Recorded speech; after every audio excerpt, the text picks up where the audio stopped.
خير خلق كلهم يا رب بالمصطفى بلغ مقاصدنا واغفر لنا ما مضى يا واسع الكرم هو الحبيب الذي ترجى شفاعته لكل هول من الأهوال مقتحم يا رب بالمصطفى بلغ مقاصدنا واغفر لنا ما مضى يا واسع الكرم.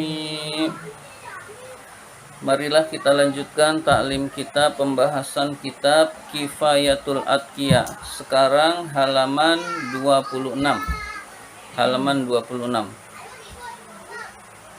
2, 3. Baris ke-7 dari atas.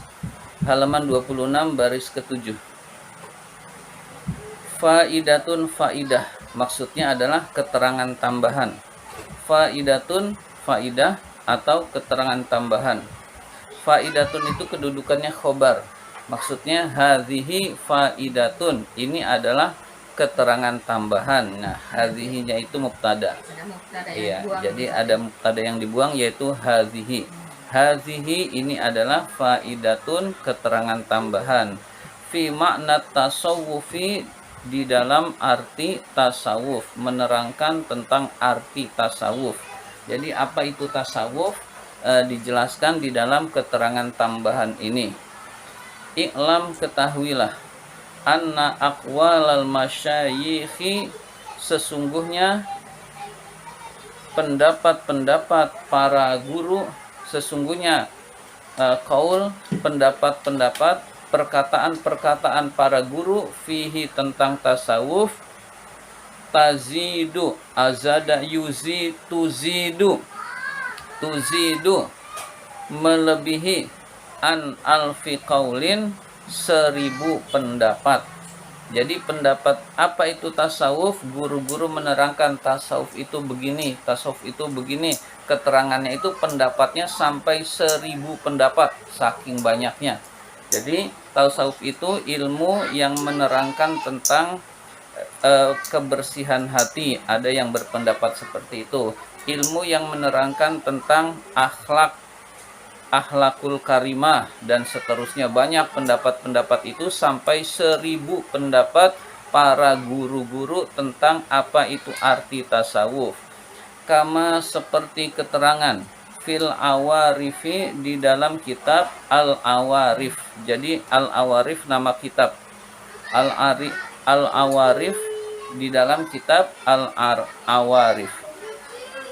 Wa kullun, masing-masing, abbaro, mengungkapkan, masing-masing guru itu mengungkapkan, bima gholaba alaihi, dengan apa-apa yang terjadi padanya, dengan apa-apa yang terjadi padanya, an-nazaru ilaihi, pandangannya tentang tasawuf.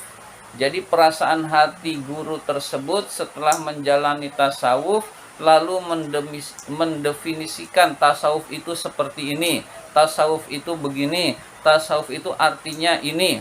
Di antara pendapatnya adalah tasawuf adalah ilmu untuk membersihkan hati, ilmu untuk menghilangkan akhlak hati yang tercela. Di antara pendapat tasawuf adalah ilmu untuk mendekatkan diri pada Allah. Di antara pendapatnya lagi adalah ilmu yang bersumber dari Al-Quran dan hadis agar kita bisa dekat dengan Allah. Nah, banyak lagi pendapat-pendapat ilmu tasawuf yang dijelaskan oleh para guru berdasarkan pengalaman hatinya. Jadi berdasarkan pengalaman hatinya. Minha, diantaranya, maksudnya diantaranya adalah diantara pendapat-pendapat para guru tentang tasawuf. Jadi pendapat-pendapat para guru tentang ilmu tasawuf itu apa? Berbeda-beda. Nah, ini diantaranya qaulul Junaidi. pendapat Imam Al-Junaid. Jadi pertama pendapat Imam Al-Junaid. Nggak semua pendapat, orang sampai 1000. Berarti ini cuman sebagian kecilnya saja yang diungkapkan di sini. Apa itu tasawuf menurut Imam Al-Junaid? Sebelum itu, qaddasallahu sirrahu. Semoga Allah mensucikan hatinya. Semoga Allah mensucikan hati Imam Al-Junaid. Huwa tasawuf yaitu ayyumi takal haqqu. Allah mematikan kamu anka darimu. Al-haqqu itu Allah. Allah itu yang maha hak. Allah mematikan kamu dari kamu, wa yuhyiyaka bihi, dan Allah menghidupkan kamu, ya, dan Allah menghidupkan kamu bihi, dengannya. Jadi dia sudah merasa dirinya nggak ada, lalu dimatikan oleh Allah kapan saja. Jadi yang ada itu hanyalah Allah. Jadi yang ada adalah al-haq. Dirinya merasa tidak ada karena dimatikan oleh Allah Subhanahu wa taala. Wa yuhyiyaka bihi, menghidupkan kamu bihi, dengan Allah. Dirinya merasa selalu bersama Allah. Jadi ini luar biasa. Syekh Siti Jenar itu kan dianggap sesat, padahal nggak sesat. Cuma untuk menyelamatkan akidah umat, dia harus dipenggal lehernya menurut ahli fikih karena mengaku Tuhan. Padahal dia tidak mengaku Tuhan. Dia itu sudah bersama Allah. Dirinya itu nggak ada. Yang ada hanyalah Allah. Lalu dirinya selalu bersama Allah. Nah, kemudian ucapan-ucapannya seringkali mengatakan anal haq. Anak saya. Al-haq adalah kebenaran. Adalah Allah yang maha hak. Nah, itu merusak akidah menurut ulama fikih. Meskipun tidak sesat menurut tasawuf, tetapi karena saking dekatnya dengan Allah, tetapi ini merusak, ini menurut ulama fikih, lalu dipenggal sehingga akidah umat terselamatkan. Biar satu orang, dia itu mau mati, mau hidup, udah nggak jadi masalah orang yang dekat dengan Allah itu. Jadi dia tetap insya Allah masuk ke dalam surganya Allah. Karena dia orang yang dekat kepada Allah, bahkan bersama Allah. Ya, jadi bahkan bersama Allah dia tersebut. Merasa dirinya tidak ada. Merasa dirinya tidak ada, yang ada hanyalah Allah. Jadi merasa nggak ada, ya udah nggak merasa dirinya ada, yang ada hanyalah Allah. Jadi anal haq, saya adalah al haq. Merasa dirinya nggak ada, yang ada hanyalah Allah. Lalu dirinya, hidupnya merasa berdengan Allah, bihi, dengan Allah Subhanahu wa taala. Nah, kurang lebih seperti itu suatu pendapat berdasarkan pengalaman batinnya seperti itu, sehingga pendapat tasawuf itu adalah ayyumi takal haqqu anka wa yuhyiyaka bihi. Allah al-haq mematikan dirinya darinya dan menghidupkannya bersamanya, bersama Allah. Nah, itu pendapat Imam Al-Junaid tentang tasawuf. Wa minha, dan diantaranya qaulu Bishri binil Harisi. Ya. Qaulu Bishri binil Harisi, pendapat Al-Bishir, nama orang. Al-Bishir Ibnul Haris, Ibnul Haris bin Al-Haris. Ya, itu titik, lalu titik 2. As-sufi, orang sufi adalah, orang tasawuf adalah, man, orang, sofa, yang bersih, qalbuhu, hatinya, lillahi ta'ala, untuk Allah ta'ala. Jadi orang yang hatinya bersih untuk Allah Subhanahu wa ta'ala. Bersih itu dimulai dari kebersihan lahir.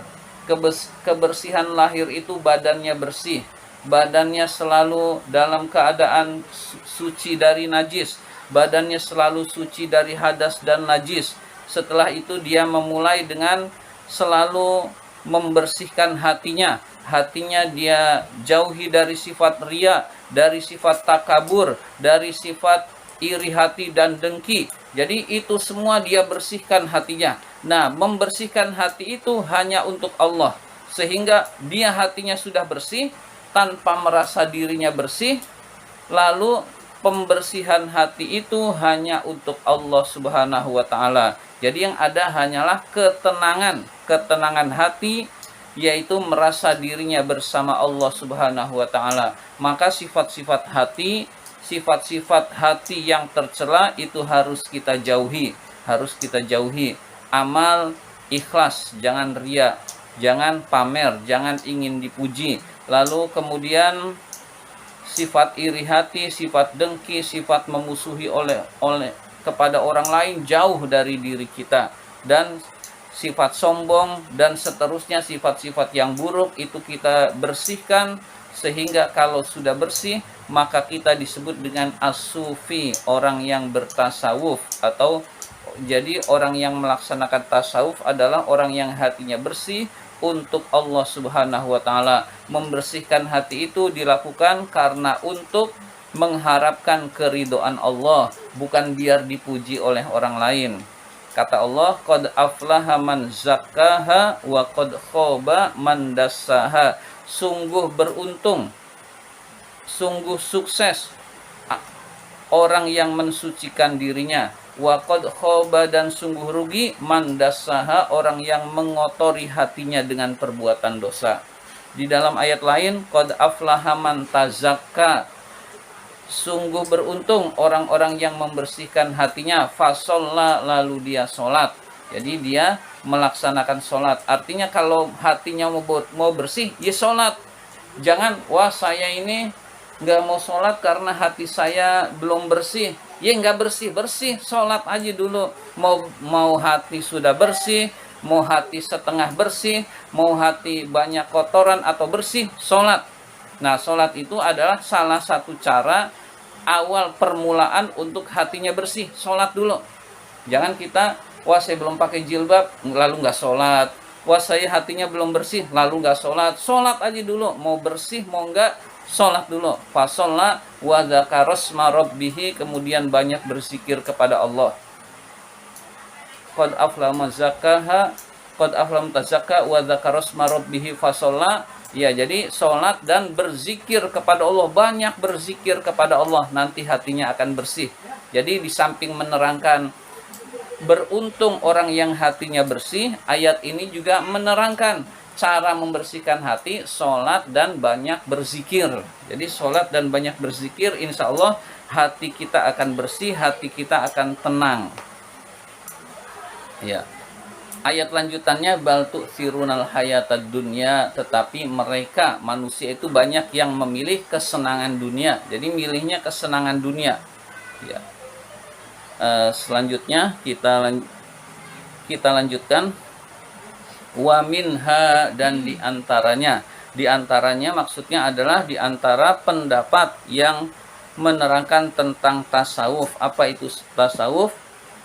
Pendapatnya qaulu Umar bin Utsman al-Makki.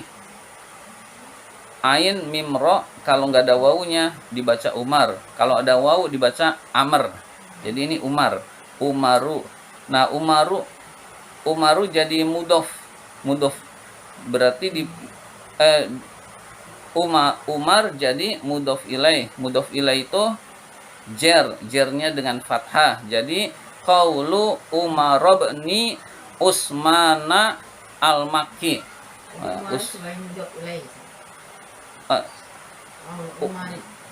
Qaulu mudhof, Umar mudhof ilaih.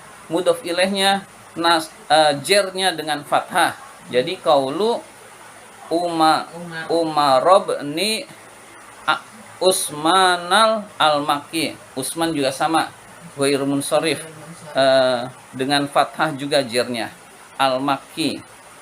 Jadi perkataan Umar bin Utsman al-Makki rahimahullahu ta'ala, semoga Allah merahmati beliau.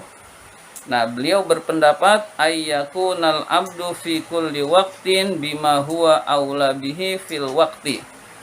Ayyakuna, ayyakunal abdu, seorang hamba itu senantiasa seorang hamba itu fi kulli waktin, pada setiap waktu, bima, dengan melaksanakan apa-apa, huwa, yang hal itu adalah aula bihi, paling utama baginya, fil waktu, di dalam waktu itu. Jadi orang yang bertasawuf adalah pada setiap waktu dia melakukan perbuatan yang lebih utama di dalam waktu tersebut. Misalkan sepertiga malam yang terakhir, orang yang bertasawuf dia melaksanakan pekerjaan yang pada saat itu lebih utama, yaitu qiyamul lail, yaitu membaca Quran. Fatahajjat bihi nafilatan lak, ya, wa minal laili fatahajjat bihi nafilatan lak, asa ayyab asaka rabbu asa maqamam mahmuda, asa ayyab asaka rabbuka maqamam mahmuda. Nah, itu diantara dalil tahajud. Misalkan dia di waktu pagi, dia akan mengerjakan pekerjaan yang paling utama, yaitu sholat duha misalkan. Jadi setiap waktunya yang dia kerjakan adalah amalan yang paling utama. Jadi misalkan ada pekerjaan sama-sama sunnah. Nah, di antara yang sunnah itu ada yang lebih utama, ada yang paling utama, ada yang sunnah biasa. Ya, misalkan ya mengerjakan baca Quran itu sunnah, sholat itu sunnah, tapi dia tahu milih sekarang ini baca Quran apa sholat. Nah, dia tahu yang lebih utama. Ya, kurang lebih seperti itu. Misalkan maghrib itu ada sholat awabin 6 rakaat. Ada, kita bisa baca Quran juga bisa. Kita bisa nonton TV. Kita bisa beraktivitas lainnya. Nah, dia pilih di antara yang sunnah-sunnah itu yang paling utama itu mana? Ternyata 6 rakaat sholat awabin itu lebih utama daripada baca Quran. Lebih bagus lagi baca Qurannya di dalam sholat awabin. Meskipun baca Quran itu utama, ada yang lebih utama lagi. Dan dia bisa memilih yang paling utama. Nah, itulah orang yang bertasawuf. Jadi orang yang bertasawuf tahu mana yang lebih utama. Nah, tahu yang lebih utama kalau dia awalnya belajar tentang fikih, belajar tentang hadis, belajar tentang ajaran-ajaran Rasul, sehingga dia tahu mana yang lebih utama. Nah, jadi seorang hamba yang setiap waktunya melaksanakan amalan yang paling utama, itulah tasawuf. Jadi udah jauh dari dosa. Kan ada dosa besar, udah dia tinggalkan. Ada dosa besar, ada dosa kecil, sudah dia tinggalkan. Ada yang makruh, sudah dia tinggalkan. Ada yang mubah, sudah dia tinggalkan. Ada yang sunnahnya kecil, sudah dia tinggalkan. Dia pilih sunnah-sunnah yang paling utama. Jadi udah luar biasa sunnah-sunnah dan kewajiban-kewajiban yang lebih utama bagi orang tersebut. Jadi itulah orang yang bertasawuf. Ya, berarti orang tersebut insya Allah sangat dekat di sisi Allah Subhanahu wa ta'ala. Wa minha, dan diantaranya qaulu Ruwaimin, perkataan Ruwaim, nama orang. At-tasawwufu mabniun ala salasi khisalin. At-tasawwufu, tasawuf itu mabniun, dibangun, ala salasi khisalin, atas 3 perbuatan. Jadi tasawuf itu dibangun atas 3 perbuatan, kata orang tersebut. At-tamassuku bil faqri wal iftiqari, memegang teguh kefakiran dan merasa butuh kepada Allah Subhanahu wa ta'ala. Jadi memegang teguh kefakiran dan jadi orang yang lebih memilih fakir daripada kaya. Kayak Rasulullah itu kalau dia minta apapun diberi oleh Allah. Wala saufa yu'tika rabbuka fatarda, Tuhanmu akan memberikan apa saja kepadamu wahai Nabi Muhammad, asal kamu ridho, asal kamu senang, Allah kasih apa saja. Mau dikasih apa saja. Rasul itu memilih berdakwah, memilih umatnya jangan sampai ada yang masuk neraka semua. Jadi dia nggak milih harta. Beliau nggak milih jabatan, beliau nggak milih wanita cantik, meskipun itu ditawari oleh Allah dan oleh orang-orang kafir biar meninggalkan dakwah, ditawari itu semua ditolak. Dan di dalam Barzanji dijelaskan warawadatul jibalu bi antakuna lahu zahaban fa'abah. Gunung Uhud menawarkan diri menjadi gunung emas, fa'abah, lalu Nabi menolak. Jadi kalau Rasul pengen kaya itu gunung bisa jadi emas, tapi Rasul memilih orang yang lebih memilih miskin. Nah, kita memilih miskin apa yang milih kaya, berarti kita belum bisa jadi tasawuf. Ada suatu perbuatan yang lain, yang satu bersusah payah, yang satu mudah, kita milih yang mudah. Nah, berarti kita belum tasawuf. Kita pilih yang mudah, bukan milih yang bersusah payah. Misalkan ke pasar, pilihannya banyak, naik sepeda, naik motor, naik mobil, jalan kaki, kita milih jalan kaki. Nah, itu sudah mulai, pokoknya urusan dunia itu dia berlelah-lelah nggak masalah. Nah, itu tanda orang yang bertasawuf. Tapi dia akan bersemangat jika untuk urusan akhirat. Untuk urusan dunia dia anggap ringan, urusan harta dia anggap ringan. Jadi orang yang memilih fakir daripada kaya, berarti kita jauh, Wal iftikor, dan selalu merasa membutuhkan Allah. Jadi merasa membutuhkan Allah. Yang memberikan rezeki kepada saya ini Allah, bukan pekerjaan, bukan bos kita. Jadi ketika suatu saat harus terpisah, dia nggak ada beban yang berat buat orang tersebut. Nah, itu karena dia memilih fakir dan memilih berpegang teguh kepada fakir dan merasa membutuhkan Allah Subhanahu wa taala. Wattahaqququ bil bazli. Wattahaqququ, dan dibuktikan bil bazli, dengan mencurahkan hartanya, wal ithari, dan mendahulukan orang lain. Jadi tahakkuk, dinyatakan, dibuktikan dia memilih fakir. Buktinya apa? Mencurahkan hartanya dan dia tidak ragu-ragu. Ada pembangunan, ngeluarin harta banyak biasa aja, dengan niat bukan ria, dengan niat karena Allah. Lalu mendahulukan orang lain. Ada makanan, lalu dia belum makan, orang lain ditawarin, orang lain makan sampai puas, dia belakangan sedapatnya. Itu namanya isar. Nah, kita masih berat untuk ini, berarti kita masih jauh dari tasawuf. Tapi kita belajar sedikit demi sedikit. Kecintaan kepada harta kita kurangi, kecintaan kepada duit kita kurangi. Jadi kita anggap duit, nggak dapat duit itu biasa, nggak punya duit itu biasa ya. Jadi kita mencurahkan rizki kita di jalan Allah itu ringan, maka itu bukti daripada kita memiliki tasawuf. Ya, contohnya baginda Rasul, beliau itu tidak pernah menyimpan uang di rumahnya. Kalau ada uang sedekahkan, ada uang sedekahkan. Kita benar-benar nggak makan kalau kita melakukan seperti itu. Berarti kita belajar minimal adalah gemar memberi, minimal urusan dunia itu ringan buat kita untuk dikeluarkan, jangan berat terhadap harta, karena itu semua juga akan ditinggalkan oleh kita suatu saat. Watarkut ta'arrudi, dan meninggalkan wal ikhtiyari, meninggalkan bergantung kepada makhluk, meninggalkan bergantung kepada jabatan, meninggalkan bergantung kepada pekerjaan, meninggalkan bergantung kepada uang. Dia yakinnya kepada Allah, maka hatinya tenang. Wal ikhtiyar, dan kepada usaha, meninggalkan bergantung kepada usaha. Jadi dia usaha tetapi dia tidak bergantung kepada usaha. Nanti giliran terjadi pemecatan, dia biasa aja. Yang ngasih rezeki adalah Allah. Ini dipecat, pasti Allah akan kasih gantinya atau yang lebih baik dari ini. Jadi dia yakin kepada Allah sehingga tidak bergantung kepada makhluk dan tidak bergantung kepada ikhtiar usahanya.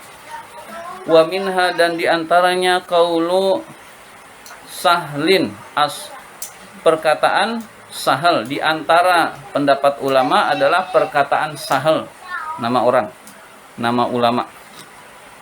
As-sufi, orang yang bertasawuf atau sufi adalah man, orang, sofa yang bersih hatinya, minal kadiri, dari kekotoran, hatinya bersih dari kekotoran, minal kadiri, dari kekotoran, wamtala'a, dan hatinya penuh, minal fikri, dari berfikir tentang ciptaan Allah. Jadi hatinya berfikir tentang ayat-ayat Allah, berfikir tentang Al-Quran, berfikir tentang tanda-tanda kebesaran Allah. Jadi hatinya berfikir atau otaknya berfikir, penuh dengan berfikir tentang kebesaran Allah, bersih dari kekotoran, wastawa, dan sama saja indahu bagi orang itu az-zahabu, emas, wal madaru, dan batu. Jadi batu sama emas dianggap sama, nilainya sama-sama dunia lebih, ya. Jadi luar biasa, kita emas ya kita simpan, batu ya kita buang. Tapi kalau ulama, emas dan batu itu sama bagi orang tersebut, ya, sehingga Sunan Kalijaga bisa merubah batu jadi emas. Ya, begitu udah ketahuan dia adalah Sunan Kalijaga, emasnya jadi batu lagi, ya. Jadi menganggap beras dan pasir itu sama, ya. Jadi sudah seperti itu, sudah luar biasa. Artinya makhluk itu dianggap ringan. Jadi urusan-urusan yang kita anggap penting, urusan-urusan yang kita anggap bernilai tinggi, itu di mata dia rendah. Yang tinggi adalah kedekatan dengan Allah. Jadi dia merasa dekat dengan Allah, itu urusan yang paling penting. Wan qata'a, dan memutuskan, ilallahi, kepada Allah, minal basyari, dari manusia. Mengapa wan qata'a, yang bagus kan wan qata'a minal basyari ilallahi, biar gampang memutuskan hubungan manusia lalu menuju Allah Subhanahu wa taala. Tapi ini dibalik. Ini karena kalau diurutkan dari awal itu redaksinya sama, ro semua, rr semua. Sofa minal kadir, wamtala'a minal fikr, wastawa indahu zahabu wal madar, wan qata ilallahi minal bashar. Nah, rr semua itu kata yang bersastra. Jadi ini kata yang bersastra dari ulama, sehingga akhirnya ro semua. Sehingga ini dibalik, memutuskan hubungan manusia kepada Allah. Artinya bukan berarti benci manusia, dia lebih sering menyendiri. Dia lebih sering menyendiri daripada kumpul manusia lalu jadi ghibah, ngobrol kepada orang yang nggak tahu juntrungannya, lalu ada bohongnya, lalu ada ghibahnya, lalu ada fitnahnya, naudzubillah. Jadi dia lebih memilih kedekatan dengan Allah dan menyendiri kepada Allah, lebih dia nikmati daripada bersama manusia. Nah, jadi ini berat, ternyata tasawuf itu berat. Ya minimal kita nggak dapat 100%, 50%, nggak 50%, minimal berusaha hati kita bersih, begitu aja. Nah, jadi ini yang disampaikan di sini adalah pendapat-pendapat para ulama berdasarkan pengalaman mereka yang memang hatinya sudah bersih. Nah, kita sedang belajar ke arah itu, Selanjutnya, wa minha, ini terakhir, wa minha, diantaranya, ghairu dzalika, selain pendapat hal itu, Jadi masih banyak pendapat-pendapat lain. Wa minha, diantaranya, ghairu dzalika, selain pendapat-pendapat tadi yang telah disebutkan. Mimma, dari pendapat, huwa, yang hal itu adalah mazkurun, disebutkan fi syarhi, di dalam syarah kitab Al-Awarif. Jadi ada kitab Al-Awarif, lalu syarahnya itu menjelaskan pendapat para ulama, ya kurang lebih 1000 pendapat tentang tasawuf. Fanzurhu, maka renungkanlah kitab itu, In syi'ta, jika kamu menghendaki, ya, jika kamu ingin tahu pendapat para ulama tentang tasawuf itu lebih dari 1000. Ya, jadi sangat banyak pendapat tentang tasawuf yang intinya adalah tentang akhlak dan untuk membersihkan hati kita sehingga kita menghadap Allah biqalbin salim, dengan hati yang selamat, dengan hati yang bersih. Demikian pembahasan kitab Kifayatul Atqiya kita kali ini. Marilah kita tutup dengan hamdalah. Alhamdulillahirabbil alamin.